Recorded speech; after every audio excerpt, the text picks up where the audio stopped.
বিয়ের ১৩ বছর পর সংসার ভেঙে যায় এই তরুণীর, কিন্তু তার শিশু সন্তান রয়ে যায় বাবার কাছে।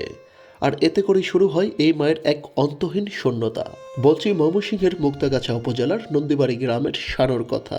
শানু বকবড়া আশা বেঁধে রেখেছিলেন তার ছোট্ট সোনামণি একদিন ফিরে আসবে তার কাছে, কিন্তু না, এই সোনামণির শূন্যতা তাকে তাড়িয়ে বেড়াচ্ছে আজ ১৬ বছর ধরে।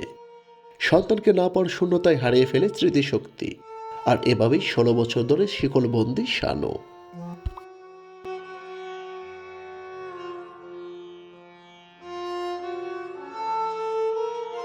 সন্তানকে বুকে নিতে না পারার শূন্যতা তাকে ধীরে ধীরে মানসিক ভারসাম্যহীনতায় পরিণত করে।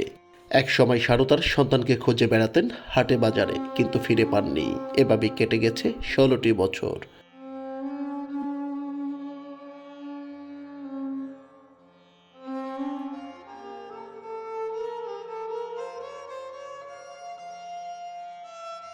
বাচ্চা লেগে খালি চিন্তা করতো, করতো তো কাম করতো তো করতো না, খাইতো তো খাইতো না, এই অবস্থায়।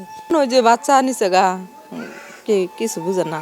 মেয়েটা ভালো ছিল, প্রথম বিয়ে হয়েছে, বিয়ের মধ্যে একটা ছেলে বাচ্চা হয়েছিল, শ্বশুর বাড়িতে একটা অনেক চাপ সৃষ্টি করার পরে পাগল হয়ে যায়।